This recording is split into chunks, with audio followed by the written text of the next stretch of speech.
வணக்கம். ஜெம் செய்திகளுக்காக நான் உங்கள் குணா. இந்திய நேரப்படி இரவு 8:30 மணி செய்திகள். முதலில் ஜெம் தலைப்பு செய்திகளை காணலாம். மத்திய கிழக்கில் போர் பதற்றம். மாநில முதலமைச்சர்களுடன் நாளை ஆலோசனை நடத்துகிறார் பிரதமர் நரேந்திர மோடி. ராகுல் காந்தியும் காங்கிரசும் பாஜகவின் மீட்டிங். கேரள முதலமைச்சர் பினராயி விஜயன் விமர்சனம். சிங்கப்பெருமாள் கோவில் அருகே ஒருவரின் தலையில் கல்லை போட்டு 4 பேர் கொலை செய்த காணொளி அதிர்ச்சி அளிக்கிறது என நயினார் நாகேந்திரன் குற்றச்சாட்டு. தமிழக சட்டசபை தேர்தலில் திமுக கூட்டணியில் இணைந்துள்ள தேமுதிகவிற்கு விருகம்பாக்கம், ரிஷிவந்தியம் தொகுதிகள் மறுப்பு. பிரேமலதா விஜயகாந்த் அதிர்ச்சி. காங்கிரஸ் கட்சியிலிருந்து நீக்கப்பட்ட டி. செல்வம் விஜய் முன்னிலையில் தமிழக வெற்றிக் கழகத்தில் இணைந்தார். ஆந்திர பேருந்து விபத்தில் 13 பேர் பரிதாபமாக உயிரிழப்பு. இழப்பீடு அறிவித்தார் பிரதமர் நரேந்திர மோடி. இனி விரிவான செய்திகளை காணலாம். மத்திய கிழக்கில் போர் பதற்றம் ஏற்பட்டுள்ளதால் மாநில முதலமைச்சர்களுடன் பிரதமர் நரேந்திர மோடி நாளை ஆலோசனை நடத்த உள்ளார். ஈரான் மீது அமெரிக்கா, இஸ்ரேல் கூட்டுப்படைகள் கடந்த பிப்ரவரி 28 தாக்குதல் நடத்தினர். இதற்கு பதிலடியாக வளைகுடா நாடுகளில் உள்ள அமெரிக்க படை தளங்கள் மீது ஈரான் தொடர்ந்து தாக்குதல் நடத்தி வருகிறது. மேலும் ஹார்முஸ் நீரிணை ஈரான் மூடியதால் கப்பல் போக்குவரத்து தடைப்பட்டு சர்வதேச நாடுகளுக்கான கச்சா எண்ணெய் விநியோகம் பெரிதும் பாதிக்கப்பட்டுள்ளது. இந்த போரின் எதிரொலியாக இந்தியா உள்ளிட்ட பல்வேறு நாடுகளில் எரிவாயு தட்டுப்பாடு ஏற்படும் சூழல் உருவாகியுள்ளது. இந்த நிலையில் மத்திய கிழக்கு பிராந்தியத்தில் நிலவி வரும் போர் பதற்றம் மற்றும் அதன் தாக்கங்கள் குறித்து ஆலோசிப்பதற்காக பிரதமர் நரேந்திர மோடி நாளை மாலை அனைத்து மாநில முதலமைச்சர்களுடன் அவசர ஆலோசனை நடத்த உள்ளார். இந்த ஆலோசனை கூட்டத்தில் மத்திய கிழக்கில் நிலவி வரும் போர் பதற்றம், எரிபொருள் தட்டுப்பாடு மற்றும் முன்னெச்சரிக்கை நடவடிக்கைகள் குறித்து மாநில முதலமைச்சர்களுடன் பிரதமர் நரேந்திர மோடி காணொலி காட்சி வாயிலாக கலந்துரையாட உள்ளார். அதே சமயம் தமிழ்நாடு, கேரளா உட்பட தேர்தல் நடைபெற உள்ள 5 மாநிலங்களில் தேர்தல் நடத்தை விதிமுறைகளை தற்போது அமலில் உள்ளதால் அந்த 5 மாநிலங்களின் முதலமைச்சர்கள் மட்டும் இந்த கூட்டத்தில் பங்கேற்க மாட்டார்கள் என தெரிவிக்கப்பட்டுள்ளது குறிப்பிடத்தக்கது. ராகுல் காந்தியும் காங்கிரசும் பாஜகவின் பி டீம் என்று கேரள முதலமைச்சர் பினராயி விஜயன் விமர்சித்துள்ளார். கேரளாவில் முதலமைச்சர் பினராயி விஜயன் தலைமையில் மார்க்சிஸ்ட் கம்யூனிஸ்ட் கட்சி ஆட்சி செய்து வருகிறது. ஆளும் அரசின் பதவிக்காலம் மே 23 முடிவடைகிறது. இந்த நிலையில் 140 தொகுதிகளை கொண்ட கேரள சட்டசபைக்கு ஏப்ரல் 9 ஒரே கட்டத்தில் தேர்தல் நடத்தப்படும் என்றும் இதற்கான வாக்கு எண்ணிக்கை மே 4 நடைபெறும் என்றும் தேர்தல் ஆணையம் சமீபத்தில் அறிவித்தது. இந்த நிலையில் எர்ணாகுளத்தில் கேரள முதலமைச்சர் பினராயி விஜயன் செய்தியாளர்களை சந்தித்து பேசினார். அப்போது பேசிய அவர், ராகுல் காந்தி ஒரு தேசிய தலைவர், ஆனால் கேரளாவில் உள்ள காங்கிரசின் கடைநிலை தொண்டரின் அடிப்படை விழிப்புணர்வு கூட அவருக்கு இல்லை எனவும், அனுபவங்களில் இருந்தோ அல்லது தவறுகளில் இருந்தோ அவர் பாடம் கற்றுக்கொள்ள மறுக்கிறார் என்றும், அவருக்கு இப்படி ஒரு சரிவு எப்படி ஏற்பட்டது என்று புரிந்து கொள்ள முடியவில்லை எனவும், நாட்டில் ராகுல் காந்தியும் காங்கிரஸ் கட்சியும் பாஜகவின் பி டீம் ஆகும் எனவும், அதன் நிலைப்பாட்டையே நாடு முழுவதும் இவர்கள் செயல்படுத்திக் கொண்டிருக்கின்றனர் என்றும் கேரள முதலமைச்சர் பினராயி விஜயன் தெரிவித்துள்ளார். இந்த நிலையில் அனைத்து கட்சி கூட்டம் நேற்று நடைபெற்ற போது அதில் பங்கேற்காமல் கேரளாவில் எனக்கு வேலைகள் உள்ளனர் என கூறிவிட்டு ராகுல் காந்தி சென்றபோது ஆளும் மார்க்சிஸ்ட் கம்யூனிஸ்ட் கட்சிகள் மக்களை பிளவுபடுத்திக் கொண்டிருக்கிறது என குற்றச்சாட்டு கூறியதுடன் இடது ஜனநாயக முன்னணியும் பாஜகவும் கூட்டுறவில் உள்ளது என்றும் ராகுல் காந்தி குறிப்பிட்டார். இந்த நிலையில் பினராயி விஜயன் பதிலுக்கு ராகுல் காந்தியும் காங்கிரசும் பாஜகவின் பி டீம் என்று தெரிவித்துள்ளார். செங்கல்பட்டு மாவட்டம் சிங்கப்பெருமாள் கோவில் அருகே ஒருவரின் தலையில் கல்லை போட்டு 4 பேர் கொலை செய்த காணொளி அதிர்ச்சி அளித்திருப்பதாக தமிழக பாஜக தலைவர் நயினார் நாகேந்திரன் தெரிவித்துள்ளார். தமிழக பாஜக தலைவர் நயினார் நாகேந்திரன் எக்ஸ் தளத்தில் பதிவு ஒன்றை வெளியிட்டுள்ளார். அதில் செங்கல்பட்டு மாவட்டம் சிங்கப்பெருமாள் கோவில் அருகே ஒருவரின் தலையில் கல்லை போட்டு 4 பேர் கொலை செய்த கொடூர காணொளி வெளியாகியிருப்பது மிகுந்த அதிர்ச்சி அளிக்கிறது என்று தெரிவித்தார். பட்டப்பகலில் ஆள் நடமாட்டம் மிகுந்த பகுதியில் துளி கூட பயமில்லாமல் கொலை செய்வதும், அதனை அருகில் இருப்போர் கண்டு கொள்ளாமல் கடந்து செல்வதும் திமுக ஆட்சியில் கொடூர குற்றங்கள் அன்றாடம் நடைபெறுவதாகவும் சட்ட ஒழுங்கு ஒட்டுமொத்தமாக சிதைந்துள்ளதையும் பட்டவர்த்தனமாக்குகிறது என்றும் தெரிவித்துள்ளார். மேலும் தமிழகம் முழுவதும் இதுபோன்ற படுகொலைகளை பெருக்கிவிட்டு கூச்சமே இல்லாமல் வெல்வோம் ஒன்றாக என அறைகூவலிடும் திமுக ஆட்சி இனி என்றும் தேவையில்லை என்றும், கடந்த 5 ஆண்டுகளில் தமிழகத்தை வன்முறை கூடாரமாக மாற்றி மக்களின் நிம்மதியையும் பாதுகாப்பையும் பறித்த திமுக ஆட்சிக்கு முற்றுப்புள்ளி வைப்போம், தமிழகத்தை அமைதி பூங்காவாக மாற்றுவோம் என்றும் தமிழக பாஜக தலைவர் நயினார் நாகேந்திரன் தெரிவித்துள்ளார். தமிழக சட்டசபை தேர்தலில் திமுக கூட்டணியில் இணைந்துள்ள தேமுதிகவிற்கு விருகம்பாக்கம் ரிஷிவந்தியம் தொகுதியை திமுக தொகுதி பங்கீடு குழு அளிக்க மறுத்ததால் பிரேமலதா விஜயகாந்த் அதிர்ச்சி அடைந்துள்ளார். தமிழக சட்டசபை தேர்தலில் திமுக கூட்டணியில் முதல் முறையாக இடம்பெற்றுள்ள தேமுதிகவிற்கு 10 தொகுதிகளும் ஒரு ராஜ்யசபா சீட்டும் வழங்கப்பட்டுள்ளது. கடந்த 2021ஆம் ஆண்டு சட்டசபை தேர்தலில் 0.43% வாக்குகளை பெற்ற தேமுதிகவிற்கு எங்களை விட அதிக தொகுதிகளா என்று கூட்டணி கட்சியினர் ஒரு பக்கம் திமுக மீது அதிருப்தியில் இருந்து வருகின்றனர். இதற்கிடையே திமுக கூட்டணியில் தொகுதி பங்கீடு முடிந்துள்ள நிலையில் எந்தெந்த தொகுதிகள் என்று அடையாளம் காணும் பணி நடைபெற்று வருகிறது. இந்த நிலையில் இன்று சென்னை அறிவாலயத்தில் தேமுதிக பொதுச் செயலாளர் பிரேமலதா விஜயகாந்த் வந்து திமுக தொகுதி பங்கீடு குழுவுடன் பேச்சுவார்த்தை நடத்தினார். அப்போது தேமுதிகவிற்கு ஒதுக்கப்பட வேண்டிய 10 தொகுதிகளுக்கான பட்டியலை அவர் டி.ஆர். பாலுவிடம் வழங்கினார். ஆனால் தேமுதிக பட்டியலில் உள்ள விருகம்பாக்கம், ரிஷிவந்தியம் ஆகிய தொகுதிகளை கொடுக்க திமுக பேச்சுவார்த்தை குழு மறுத்துவிட்டதாக கூறப்படுகிறது. ரிஷிவந்தியம் தொகுதியில் பிரேமலதா போட்டியிட திட்டமிட்டு இருப்பதுடன் விருகம்பாக்கம் தொகுதியை பார்த்த சாரதிக்கு கேட்டு பெறவும் முடிவு செய்திருந்தார். இதே விருகம்பாக்கம் தொகுதியில் 2011ஆம் ஆண்டு சட்டசபை தேர்தலில் பார்த்த சாரதி போட்டியிட்டு வெற்றி பெற்றிருந்தார். ஆனால் திமுக மறுப்பு தெரிவித்ததால் மீண்டும் இன்று மாலை வருவதாக கூறிவிட்டு பிரேமலதா விஜயகாந்த் சோகமாக அண்ணா அறிவாலயத்தை விட்டு திரும்பி சென்றார். காங்கிரஸ் கட்சியிலிருந்து நீக்கப்பட்ட டி. செல்வம் விஜய் முன்னிலையில் தமிழக வெற்றி கழகத்தில் இணைந்துள்ளார். சமீபத்தில் சென்னையில் நடைபெற்ற தமிழக வெற்றி கழக கூட்டத்தில் ஆதவ் அர்ஜுனா பேசினார். அப்போது காங்கிரஸ் கட்சியின் ஒட்டுமொத்த பொதுச் செயலாளர்கள், மாவட்ட செயலாளர்களும் தமிழக வெற்றி கழக வாசல் முன்பு நிற்கிறார்கள் என்றும், இன்னும் 2 நாட்களில் காங்கிரஸ் கட்சியின் முக்கிய நிர்வாகிகள் தமிழக வெற்றி கழகத்தில் ஐக்கியமாக போகிறார்கள் என்றும் பேசியிருந்தார். இதனைத் தொடர்ந்து கட்சி விரோத நடவடிக்கைகளில் ஈடுபட்டதாக கூறி காங்கிரஸ் கட்சியின் மாநில பொதுச் செயலாளர் டி. செல்வத்தை அப்பதவியிலிருந்து நேற்று சஸ்பெண்ட் செய்து அக்கட்சியின் மாநில தலைவர் செல்வ பெருந்தகை உத்தரவிட்டிருந்தார். இந்த நிலையில் காங்கிரஸ் கட்சியிலிருந்து சஸ்பெண்ட் செய்யப்பட்ட டி. செல்வம் இன்று தமிழக வெற்றி கழகத்தில் இணைந்தார். பனையூரில் உள்ள தமிழக வெற்றி கழக அலுவலகத்தில் அக்கட்சியின் தலைவர் விஜய் முன்னிலையில் டி. செல்வம் தமிழக வெற்றி கழகத்தில் இணைந்தார். ஆந்திரா பேருந்து விபத்தில் 13 பேர் உயிரிழந்த சம்பவத்திற்கு குடியரசுத் தலைவர் திரௌபதி முர்மு இரங்கல் தெரிவித்துள்ளார். மேலும் பிரதமர் நரேந்திர மோடி இழப்பீடு அறிவித்துள்ளார். தெலுங்கானாவின் ஜெகதியால் நகரிலிருந்து ஆந்திர பிரதேசத்தின் நெல்லூர் மாவட்டத்தில் உள்ள காலிகிரி நோக்கி 35 பயணிகளுடன் சென்ற தனியார் சொகுசு பேருந்து மருகாபுரம் மாவட்டத்தில் ராயவரம் அருகே சென்றபோது டீசல் ஏற்றி சென்ற லாரி மீது மோதியதில் லாரி கவிழ்ந்து விபத்துக்குள்ளானது. விபத்தில் பேருந்து எரிந்ததில் தீயில் சிக்கி 13 பேர் பரிதாபமாக உயிரிழந்தனர். 22 பேர் படுகாயமடைந்தனர். அவர்களில் 3 பேர் தீவிர சிகிச்சை பெற்று வருகின்றனர்.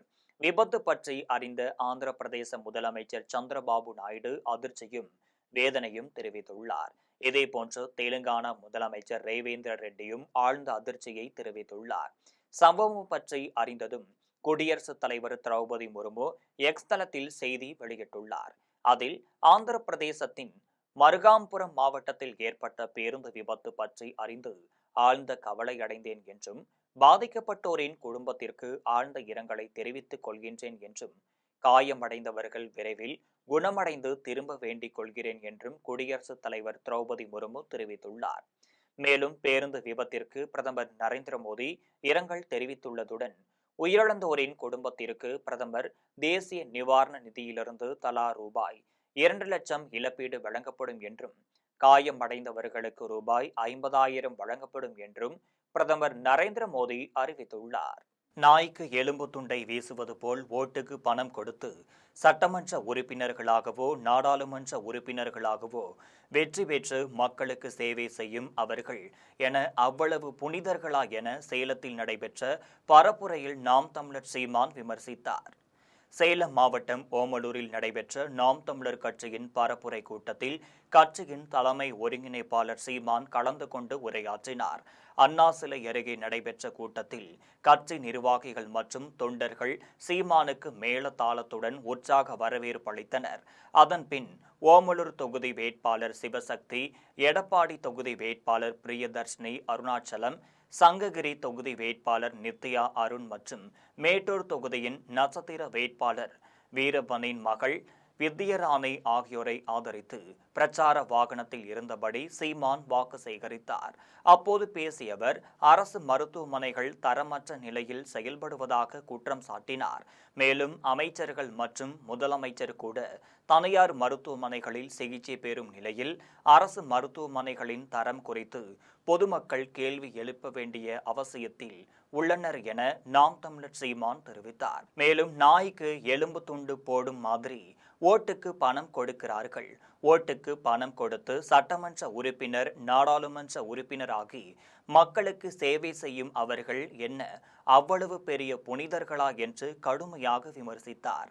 பரப்புரை கூட்டத்தில் ஏராளமான நாம் தமிழர் கட்சி நிர்வாகிகள் மற்றும் தொண்டர்கள் கலந்து கொண்டனர். இந்திய தேர்தல் ஆணைய சட்ட விதிகளின்படி தேர்தலில் போட்டியிடும் வேட்பாளர்கள் தங்களது படத்தினையே விளம்பர பதாகைகளையோ பயன்படுத்தக்கூடாது என்று தேர்தல் ஆணையருக்கு அனுப்பிய மனுவில் காங்கிரஸ் கமிட்டியின் தெற்கு தொகுதி பொறுப்பாளர் சையது வலியுறுத்தியுள்ளார். தமிழ்நாடு காங்கிரஸ் கமிட்டியின் தெற்கு தொகுதி பொறுப்பாளர் சையது என்பவர் தலைமை தேர்தல் ஆணையாளர் அர்ச்சனா பட்நாயக்கிற்கு மனு ஒன்றை அனுப்பியுள்ளார். அதில் இந்திய தேர்தல் ஆணைய சட்ட விதிகளின்படி தேர்தலில் போட்டியிடும் வேட்பாளர்கள் தங்களது படத்தினையே விளம்பர பதாகைகளையோ பயன்படுத்தக்கூடாது என்ற விதிகள் இருப்பதால் தமிழக வெற்றி கழகம் தேர்தலில் போட்டியிடுவதால் சினிமா திரைப்படங்களையோ அவரது பதாகைகளையோ தியேட்டர்களில் பயன்படுத்தக்கூடாது என்றும் தெரிவித்துள்ளார். மேலும் ஜனநாயகன் படம் தேர்தலுக்கு முன்பாக வெளியிடக்கூடாது என்றும் தேர்தல் ஆணைய விதிகளின்படி அதை தடை செய்ய வேண்டும் என்றும் அனைத்து தியேட்டர்களிலும் ஜனநாயக படத்தின் ட்ரெய்லர் இடைவேளையின் போது போடப்படுவதை நிறுத்த வேண்டும் என்றும் மனுவில் சிஎம் சையது வலியுறுத்தியுள்ளார். இரவு பகலாக வாக்காளர்களை சந்தித்து வாக்கு கேட்கும் அரசியல் கட்சியினரின் கஷ்டங்களை போக்குவதற்காக புதுக்கோட்டையில் KSVS என்டர்பிரைசஸ் நிறுவனத்தின் தொழிலாளர்கள் கட்சி சின்னங்களுடன் இரவில் ஒளிரக்கூடிய விளக்குகளை தயாரித்து வருகின்றனர். 5 வருடங்களுக்கு ஒருமுறை வரும் தேர்தல் திருவிழாவில் பல அரசியல் கட்சியினர் மக்களை கவருவதற்காக தாங்கள் கட்சிகளின் சின்னங்களை மக்களிடம் விளம்பரப்படுத்துவதற்காக பல்வேறு யுக்திகளை கையாண்டு வருகின்றனர். தற்போது தொழில்நுட்பம் வளர்ந்து வருவதால் பழைய காலம் போல் கைகளில் கொடியுடன் இரவு பகலாக வாக்காளர்களை சந்தித்து வாக்கு கேட்கும் அரசியல் கட்சிகளின் கஷ்டங்களை போக்குவதற்காக புதுக்கோட்டையில் செயல்பட்டு வரும் KSVS என்டர்பிரைசஸ் நிறுவனர் கமல் சுதாகரின் புதிய முயற்சியாக LED விளக்குகளில் அந்தந்த கட்சி சின்னங்களுடன் இரவிலும் ஒளிரக்கூடிய விளக்குகளை பரபரப்பாக தயாரித்து வருகின்றனர். தமிழக சட்டமன்ற தேர்தலுக்கு இன்னும் சில வாரங்கள் உள்ள நிலையில் புதிய கண்டுபிடிப்பான LED விளக்குகளை தயாரிக்கும் பணியில் பல்வேறு தொழிலாளர்கள் ஈடுபட்டு வருகின்றனர். இது பற்றி KSVS என்டர்பிரைசஸ் நிறுவனத்தின் உரிமையாளர் கமல் சுதாகர் தெரிவிக்கையில், நினைத்தாலே முக்தியளிக்கும் திருவண்ணாமலை அண்ணாமலையார் திருக்கோவிலில் சௌமியா அன்புமணி சுவாமி தரிசனம் செய்தார். பஞ்சபூத ஸ்தலங்களில் அக்னி ஸ்தலமாகவும் நினைத்தாலே முக்தியளிக்கும் திருத்தலமாக விளங்கும் திருவண்ணாமலை அண்ணாமலையார் திருக்கோவிலில் பாட்டாளி மக்கள் கட்சியின் சௌமியா அன்புமணி சாமி தரிசனம் செய்தார். அண்ணாமலையார் கோவிலில் சம்பந்த விநாயகர் சன்னதி, அண்ணாமலையார் சன்னதி மற்றும் உண்ணாமுலையம்மன் சன்னதி உள்ளிட்ட பல்வேறு பிரகாரத்தில் சௌமியா அன்புமணி சாமி தரிசனம் செய்தார். அதனைத் தொடர்ந்து அண்ணாமலையார் திருக்கோவிலில் நிர்வாகம் சார்பில் அவருக்கு மாலை அணிவித்து பிரசாதங்கள் வழங்கப்பட்டது. தமிழக வெற்றி கழக தலைவர் விஜயின் தேர்தல் பிரச்சாரத்திற்கு இந்திய தலைமை தேர்தல் ஆணையம் அனுமதி வழங்கியுள்ள நிலையில் பெரம்பூர் சட்டமன்ற தொகுதியில் மக்கள் தொடர்பை வலுப்படுத்தும் நோக்கில் இன்று முதல் வீட்டிற்கு வீடு பிரச்சார முகாம் தொடங்கியது. தமிழக வெற்றிக் கழக தலைவர் நடிகர் விஜயின் தேர்தல் பிரச்சாரத்திற்கு இந்திய தலைமை தேர்தல் ஆணையம் அனுமதி வழங்கியுள்ளது. இதையடுத்து தமிழக வெற்றிக் கழகத்தின் பெரம்பூர் மாவட்ட செயலாளர் சிவா தலைமையில் முகாம் நடைபெற்றது. முகாமில் கழக நிர்வாகிகள், பகுதி பொறுப்பாளர்கள் மற்றும் தொண்டர்கள் உற்சாகமாக கலந்து கொண்டனர். அதன் பின்னர் முகாம் நடைமுறைக்கு கொண்டுவரப்பட்டு குழுக்களாக பிரிந்த நிர்வாகிகள் வீடு வீடாக சென்று பொதுமக்களை நேரில் சந்தித்து பிரச்சாரத்தில் ஈடுபட்டு வருகின்றனர். இந்த பிரச்சாரத்தின் மூலம் மக்களின் அன்றாட பிரச்சினைகள், அடிப்படை வசதிகளான குடிநீர், சாலை, மின்சாரம் போன்ற தேவைகள் குறித்து நேரடியாக கேட்டறிந்து அவற்றை தீர்க்கும் முயற்சிகளில் தமிழக வெற்றிக் கழகத்தினர் ஈடுபட்டு வருகின்றனர். மேலும் தமிழக வெற்றிக் கழகத்தின் கொள்கைகள், சமூக நல திட்டங்கள் மற்றும் எதிர்கால வளர்ச்சி நோக்கங்கள் பற்றியும் பொதுமக்களுக்கு விளக்கி வருகின்றனர். பெரம்பூர் தொகுதியில் டோர் டு டோர் பிரச்சார முகாம் பொதுமக்களிடையே நல்ல வரவேற்பை பெற்றுள்ளது. மக்கள் தங்களின் குறைகளை நேரடியாக பகிர்ந்து கொள்ளும் வாய்ப்பு கிடைத்துள்ளதாக மகிழ்ச்சி தெரிவித்துள்ளனர். இதேபோன்று முகாம் பல பகுதிகளில் நடைபெற உள்ளதாகவும், மக்கள் மற்றும் கழகத்தினருக்கு இடையிலான நேரடி தொடர்பை அதிகரிக்கும் முக்கிய முயற்சியாக இது அமையும் எனவும் தமிழக வெற்றிக் கழக நிர்வாகிகள் தெரிவித்துள்ளனர். வேடந்தவாடியில் தரமற்ற முறையில் வேளாண் தானிய கிடங்கு கட்டப்பட்டு வருவதாக பொதுமக்கள் குற்றம் சாட்டுகின்றனர்.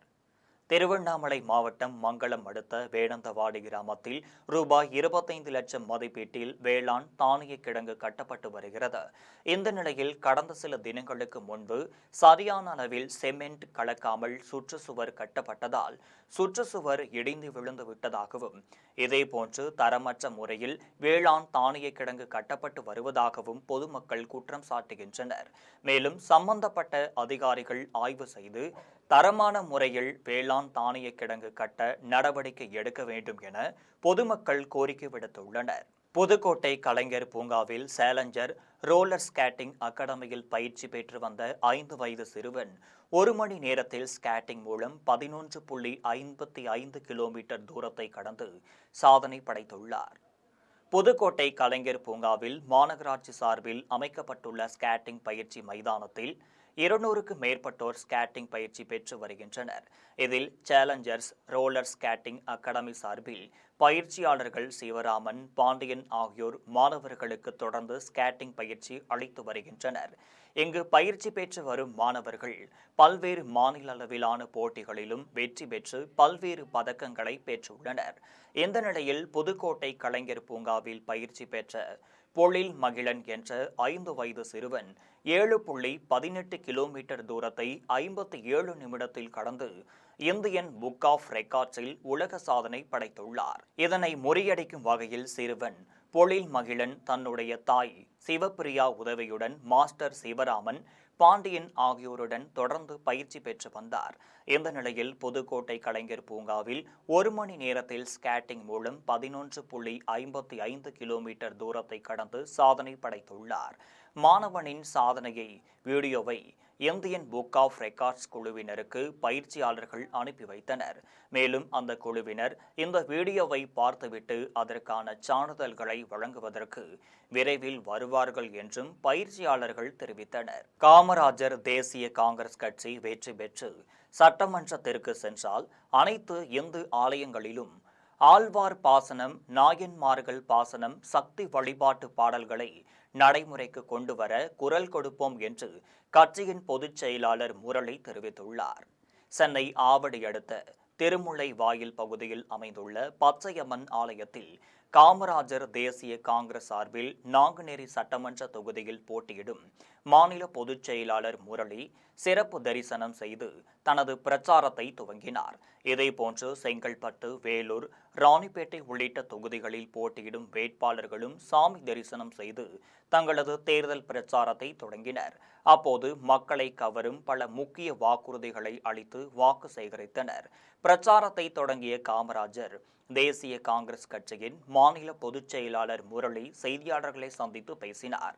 அப்போது பேசிய அவர், நாங்கள் வெற்றி பெற்று சட்டமன்றத்திற்கு சென்றால் பொதுத்துறை நிறுவனங்களை தனியார் மையமாக்கும் முயற்சிகளை உறுதியாக எதிர்த்து தடுப்போம் என்றும், இளைஞர்களின் வாழ்வாதாரத்தை மேம்படுத்தும் வகையில் குறைந்தபட்ச ஊதியமாக ரூபாய் 30,000 வழங்க நடவடிக்கை எடுப்போம் என்றும், குறைந்த ஊதியம் மற்றும் பணி பாதுகாப்பு குறைபாடுகள் முழுமையாக சரி செய்வோம் என்றும் பொதுச் செயலாளர் முரளி தெரிவித்துள்ளார். 2026 சட்டமன்ற தேர்தலில் தமிழக வெற்றிக் கழகம் வெற்றி பெற வேண்டும் என்பதற்காக வட மாநிலத்தில் உள்ள 12 ஜோதிர்லிங்கத்தை தரிசனம் செய்ய தமிழக வெற்றிக் கழக தலைவர் விஜயின் தீவிர ரசிகர் வெங்கடேசன் என்பவர் சைக்கிள் பயணம் மேற்கொண்டார்.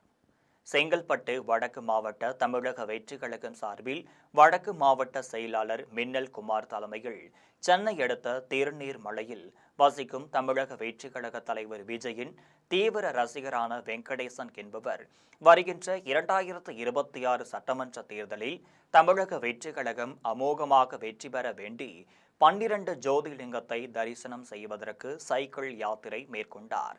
யாத்திரையை வடக்கு மாவட்ட செயலாளர் மின்னல் குமார் கொடியசைத்து துவங்கி வைத்தார்.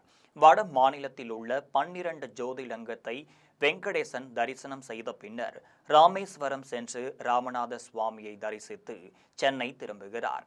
வழி அனுப்பி வைக்கும் நிகழ்ச்சியில் தமிழக வெற்றிக் கழக வடக்கு மாவட்ட நிர்வாகிகள் திருநீர்மலை கிழக்கு பகுதி செயலாளர் தேவா, பகுதி பொருளாளர் பாபு, பகுதி துணை செயலாளர் நந்தகுமார், 29வது வட்டம் செயலாளர் அசோக்குமார், செல்வி, லோகநாதன் ஆகியோர் கலந்து கொண்டு யாத்திரை செல்லும் விஜயின் தீவிர ரசிகர் வெங்கடேசிற்கு வாழ்த்து தெரிவித்து வழியனுப்பி வைத்தனர். மானாமதுரை அருகே வீட்டின் பூட்டை உடைத்து 24 சவரன் தங்க நகை மற்றும் ரூபாய் 70,000 கொள்ளையடித்து சென்ற மர்ம நபர்களை காவல்துறையினர் தேடி வருகின்றனர். சிவகங்கை மாவட்டம் மானாமதுரை சிப்காட் பகுதியில் உள்ள அழகு நாச்சியாபுரம் பகுதியில் உள்ள வீட்டில் குமார் கோகிலா தம்பதியினர் வசித்து வந்த நிலையில் கணவர் குமார் வெளிநாட்டில் வேலை பார்த்து வருகிறார். வீட்டில் தனது 2 குழந்தைகளுடன் தனியாக வசித்து வரும் கோகிலா வீட்டை பூட்டிவிட்டு 2 பிள்ளைகளுடன் தனது தாய் ஊரான முத்தரசன் கிராமத்திற்கு சென்று விட்டார். அதன் பின்னர் கோகிலா வீட்டிற்கு சென்று பார்த்தபோது வீட்டின் பூட்டு உடைக்கப்பட்டு கபோர்டில் வைக்கப்பட்டிருந்த 24 சவரன் தங்க நகை மற்றும் ரூபாய் 70,000 மர்ம நபர்கள் கொள்ளையடித்து சென்றதை கண்டு கோகிலா அதிர்ச்சி அடைந்தார். அதன் பின்னர் சிப்காட் காவல் நிலையத்திற்கு தகவல் அளித்தார். தகவலின் பேரில் சம்பவ இடத்திற்கு வந்த ஆய்வாளர் மாரவர்மா பாண்டியன் தலைமையிலான காவல்துறையினர் வழக்கு பதிவு செய்து கொள்ளையர்களை தீவிரமாக தேடி வருகின்றனர். 2026 தமிழக சட்டமன்ற தேர்தலில் தமிழக வெற்றிக் கழகத்திற்கு மனிதநேய ஜனநாயக கட்சி ஆதரவு அளித்து தேர்தல் பணியில் ஈடுபட உள்ளதாக கட்சியின் பொதுச் செயலாளர் ஆருண் ரஷீத் தெரிவித்துள்ளார். சென்னை மண்ணடி அங்கப்பன் நாயக்கர் தெருவில் அமைந்துள்ள மனிதநேய ஜனநாயக கட்சியின் தலைமை அலுவலகத்தில் அவசர செயற்குழு கூட்டம் நடைபெற்றது. கூட்டத்தில் தலைவர், நிர்வாகிகள் உள்ளிட்ட பலர் பங்கேற்றனர்.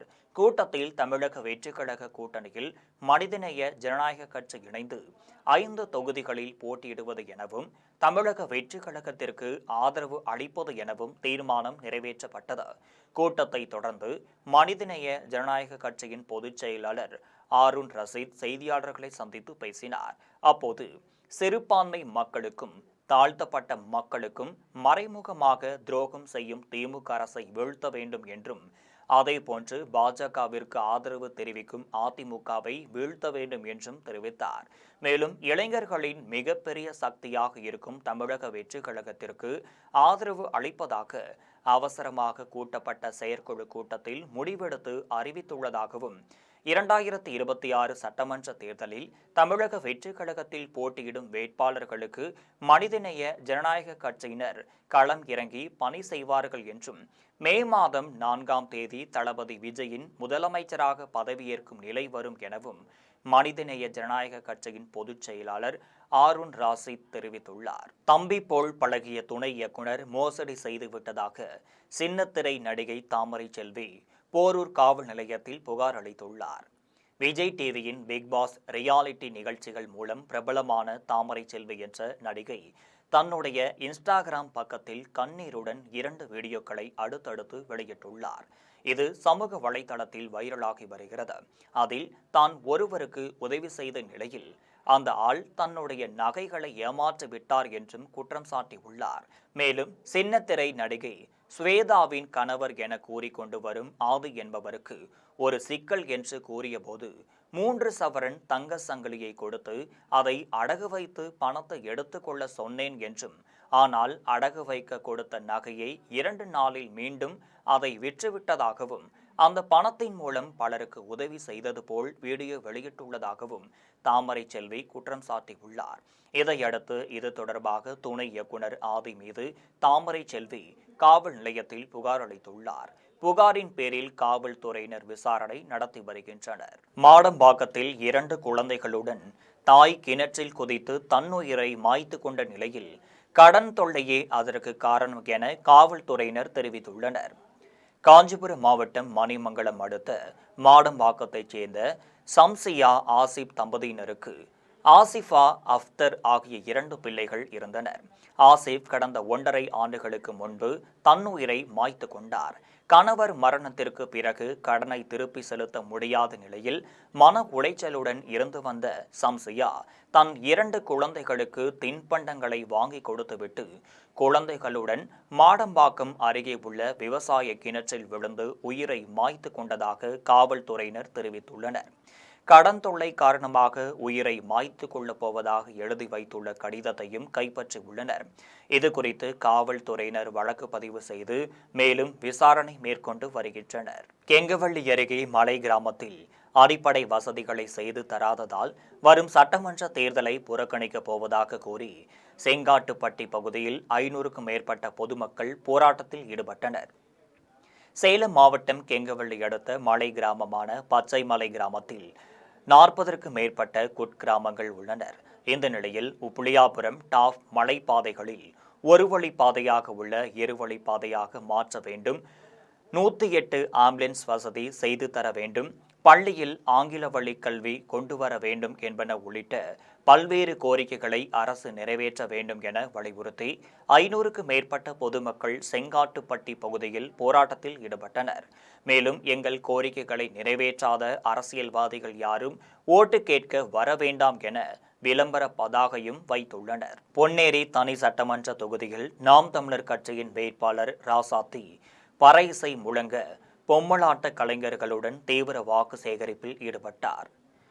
திருவள்ளூர் மாவட்டம் பொன்னேரி சட்டமன்ற தனி தொகுதியில் நாம் தமிழர் கட்சியின் வேட்பாளர் ராசாத்தி தனது தொகுதிக்கு உட்பட்ட மேஞ்சூர் ஒன்றியம் மேலூர் பகுதியில் அமைந்துள்ள ஸ்ரீ திருவுடையம்மன் திருக்கோவிலில் சிறப்பு வழிபாடு நடத்திவிட்டு தனது முதல் பிரச்சாரத்தை பறை இசை முழங்க பொம்மலாட்ட பொய்க்கால் குதிரை கலைஞர்கள், சிலம்பாட்ட வீரர்கள் ஆகியோருடன் பிரச்சாரத்தை தொடங்கினார். அப்போது தனது ஆதரவாளர்களுடன் வீடு வீடாக சென்று விவசாய சின்னத்திற்கு தீவிர வாக்கு சேகரிப்பில் ஈடுபட்டார். அப்போது பேசிய நாம் தமிழர் கட்சியின் பொன்னேரி தனி தொகுதி வேட்பாளர் ராசாத்தி தான் வெற்றி பெற்று சட்டமன்ற உறுப்பினராக தேர்வு செய்யப்பட்டால் தனது தொகுதியில் செயல்படும் மதுபான கடைகளை மூடுவதற்கான நடவடிக்கை எடுப்பேன் என்றும், கனிமவள கொள்ளையை தடுக்கவும் நடவடிக்கை மேற்கொள்வேன் என்றும், தொகுதி மக்களுக்கு தேவையான அடிப்படை கட்டமைப்பு வசதிகளையும் மேம்படுத்துவேன் என்றும் வேட்பாளர் மு. ராசாத்தி உறுதியளித்தார். சிதம்பரம் நகரின் அமைந்துள்ள ஸ்ரீ மரகத சித்தி விநாயகர் ஆலயத்தின் கும்பாபிஷேக விழா வெகு விமரிசையாக நடைபெற்றது. கடலூர் மாவட்டம் சிதம்பரம் நகரின் நெல்லுக்கடை தெருவில் அமைந்துள்ள ஸ்ரீ மரகத சித்தி விநாயகர் ஆலயத்தில் வள்ளலார் ராமலிங்க அடிகளார் தங்கியிருந்து ஆடவல்லான் நடராஜ பெருமானை தரிசித்ததாக வரலாறு உள்ளது. இச்சிறப்பு வாய்ந்த ஆலயத்தில் ஸ்ரீ மரகத சித்தி விநாயகர், அருளாம்பிகை, அனுக்கிரக ஈஸ்வரர், சர்வதோஷகர், வீரபெருமாள், முருகன், ஐயப்பன், ஜெயதுர்காதேவி, ஆஞ்சநேயர், சண்டிகேஸ்வரர், நவக்கிரகங்கள், சந்தோஷி மாதா, ஆதிபராசக்தி ஆகிய சந்திதிகளை வள்ளலார் ராமலிங்க அடிகளார் கட்டியுள்ளார். மேலும் புதிதாக கட்டப்பட்டுள்ள தட்சிணாமூர்த்தி, பைரவர், வாராகியம்மன், நாதன்ன உற்சவ விநாயகர் முதலிய பரிவார மூர்த்திகளுக்கும் சேனை தலைவர், சமூகத்தினர் மற்றும் ஆன்மீக பெரியோர்கள் நிதி உதவியால் திருப்பணிகள் செய்யப்பட்டது. இதையடுத்து பல்வேறு புண்ணிய ஸ்தலங்களில் இருந்து கொண்டுவரப்பட்ட புனித நீர் யாக குண்டத்தில் பூஜிக்கப்பட்டது. அதன் பின்னர் சிவச்சாரியர்கள் மேளதாள வாத்தியங்கள் முழங்க கோவிலின் கோபுரத்திற்கு புனித நீரை எடுத்து சென்று கோபுர கலசத்தின் மீது ஊற்றி கும்பாபிஷேகத்தை சிறப்பாக நடத்தினர். அதன் பின்னர் கோவிலில் திரண்டிருந்த பக்தர்கள் மீது புனித நீரை தெளித்தனர். அதனைத் தொடர்ந்து அனைத்து தெய்வங்களுக்கும் புனித நீரால் அபிஷேகம் செய்யப்பட்டு சிறப்பு ஆராதனைகள் நடைபெற்றது. விழாவில் ஏராளமான பொதுமக்கள் கலந்து கொண்டு சுவாமி தரிசனம் செய்தனர். விழாவில் தன்னார்வலர்கள் மீர் அமைது, வேலு, தில்லைசேனு ஆகியோர் பங்கேற்று 500 பேருக்கு அன்னதானம் வழங்கினர். கும்பாபிஷேக விழாவை புலவர் அருட்பிரகாசம் நேரடியாக வர்ணனை செய்திருந்தார். பழனியைச் சேர்ந்த 2000த்திற்கு மேற்பட்ட பக்தர்கள் கொடுமுடியிலிருந்து தீர்த்தம் எடுத்து வந்து பழனி தண்டாயுதபாணி சுவாமி திருக்கோவிலில் முருகனுக்கு அபிஷேகம் செய்து வழிபாடு செய்தனர். திண்டுக்கல் மாவட்டம் பழனி தண்டாயுதபாணி சுவாமி திருக்கோவிலில் பங்குனி உத்திர திருவிழா இன்று கொடியேற்றத்துடன் துவங்கியது. பழனியைச் சேர்ந்த 2000த்திற்கும் மேற்பட்ட பக்தர்கள் ஈரோடு மாவட்டம் கொடுமுடிக்கு சென்று காவிரி ஆற்றிலிருந்து தீர்த்தம் எடுத்துக்கொண்டு பழனி நகரின் முக்கிய வீதிகளில் ஊர்வலமாக வந்து திருவாவினைக்குடி முருகன் திருக்கோவிலில் காவடிகளுடன் வழிபாடு செய்தனர். அதனைத் தொடர்ந்து மலைக்கோவிலுக்கு சென்று தண்டாயுதபாணி சுவாமிக்கு புனித தீர்த்தத்தால் அபிஷேகம் செய்து வழிபட்டனர். திருவிழாவின் முதல் நாள் நிகழ்ச்சியில் ஏராளமான பக்தர்கள் பங்கேற்று சாமி தரிசனம் செய்தனர். பங்குனி உத்திர திருவிழாவை முன்னிட்டு மார்ச் 31 மற்றும் ஏப்ரல் 1, 2 தேதிகளில் மலைக்கோவிலின் கட்டண தரிசனத்தை முழுமையாக ரத்து செய்து கூட்ட நெரிசலை தவிர்த்து கட்டணம் இல்லாமல் தரிசனம் செய்ய கோவில் நிர்வாகம் ஏற்பாடு செய்துள்ளது. மேலும் பழனிக்கு வரும் பக்தர்களுக்கு தேவையான அடிப்படை வசதிகளான குடிநீர், கழிப்படம், உணவு உள்ளிட்டவற்றை கோவில் நிர்வாகம் செய்துள்ளது. மீண்டும் தலைப்பு செய்திகள். மத்திய கிழக்கில் போர் பதற்றம். மாநில முதலமைச்சர்களுடன் நாளை ஆலோசனை நடத்துகிறார் பிரதமர் நரேந்திர மோடி. ராகுல் காந்தியும் காங்கிரசும் பாஜகவின் மீட்டிங். கேரள முதலமைச்சர் பினராயி விஜயன் விமர்சனம். சிங்கப்பெருமாள் கோவில் அருகே ஒருவரின் தலையில் கல்லை போட்டு 4 பேர் கொலை செய்த காணொளி அதிர்ச்சி அளிக்கிறது என நயினார் நாகேந்திரன் குற்றச்சாட்டு. தமிழக சட்டசபை தேர்தலில் திமுக கூட்டணியில் இணைந்துள்ள தேமுதிகவிற்கு விருகம்பாக்கம், ரிஷிவந்தியம் தொகுதிகள் மறுப்பு. பிரேமலதா விஜயகாந்த் அதிர்ச்சி. காங்கிரஸ் கட்சியிலிருந்து நீக்கப்பட்ட டி. செல்வம் விஜய் முன்னிலையில் தமிழக வெற்றி கழகத்தில் இணைந்தார். ஆந்திர பேருந்து விபத்தில் 13 பேர் பரிதாபமாக உயிரிழப்பு.